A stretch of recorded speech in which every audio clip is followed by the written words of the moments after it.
One other question: what if the candidate doesn't have all the skills that were mentioned on the job application?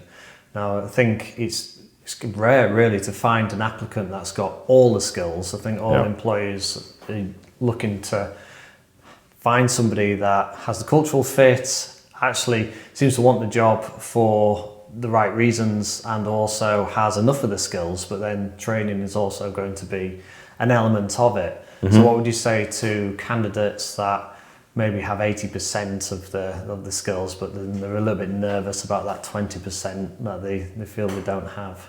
Aptitude and the way to respond to questions is key. But that's your opportunity to ask the questions yourself, is to say, I feel I can really contribute towards the business. I might not quite have the key skills in place. What kind of training can you offer me to ensure that I can get up and running within the team as quickly as possible? Mm-hmm. What advice can you give to me to be working on it outside of work before I start the job? Mm-hmm. It's just showing that ability that you aren't here and you're not this fixed solution, that you actually have the ability to grow as a person. Yeah. And that means you can start to mold them, you can start to develop them. My industry that I came from, we did visualizing, computer animation, virtual reality, and very rarely did you ever find the person that actually had the exact skills you were looking for. But if they had the mindset, if they had the approach, and they were willing to learn and a thirst for knowledge, that often, I've hired people that are probably less skillful in their job, but have shown much greater aptitude during their interview. It's one thing that I always said, we very rarely hired people with top degrees. Mm-hmm. We often hired the people that had not quite got the top mark, just slightly below the top mark, because they had an appetite and a taste to prove themselves right. Whereas if I'm looking for the end solution, I'm not Google, I'm not Facebook, I'm not able to pick from the cream of the crop. So therefore I'm looking for people who can add to the pot, develop the business. It's all about that. All businesses are looking to grow, and they want the staff that are in place to be on that journey with them. And so if you feel like you don't quite have that skill basis, ask the business what have they done to develop themselves. I suppose there's another aspect to this from an employer's point of view, is that it takes an awful lot of time, effort, and resources to find somebody to hire, and then to get them in, and then to train them up. It does. An employer doesn't want then for that person to leave. They really want somebody committed in order to stay, because when somebody hands in their notice, it's like it can be damn. Yeah, absolutely. Yeah. So if you show commitment and like you're going to stay, you're going to grow with the team and want to stay with this organization, you actually seem genuinely interested in the organization and where it's going and stuff. Yeah, that speaks a lot. And even subconsciously, you think to an employer to think, if I hire this person, I just feel like they're going to be here. Level of commitment is so important. I remember working with one guy who worked with the business, and we weren't able to keep him working full time, so we weren't able to retain him. And he went off and started another business in competition against us. And he came back about 12 months later and said, "You know what? I've learned a real valuable lesson here. I don't want to run a business. Never did want to run a business. I want to be the best at who I am in the job that I do. Mm-hmm. And I'll do it for you. I'll even do it for free for you to prove myself, prove that value." Now, there's no way that we're going to do it for free. Of course, we're going to pay him.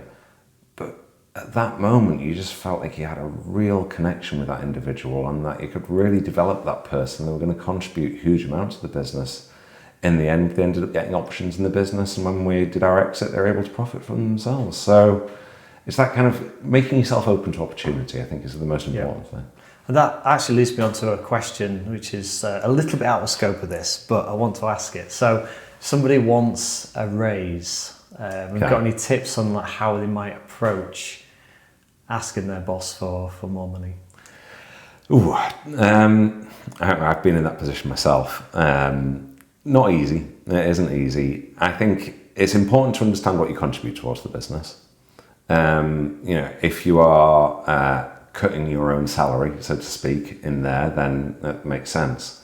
But you don't just contribute your own salary, you contribute profit, you contribute growth, you contribute the opportunity for the business to reinvest itself.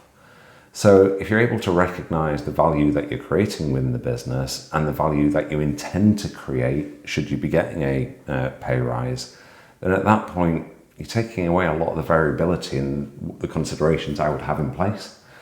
Somebody comes and asks me for a pay rise, then if they're just asking me out of the blue because they want to go on a nice holiday, then the answer's probably going to be no.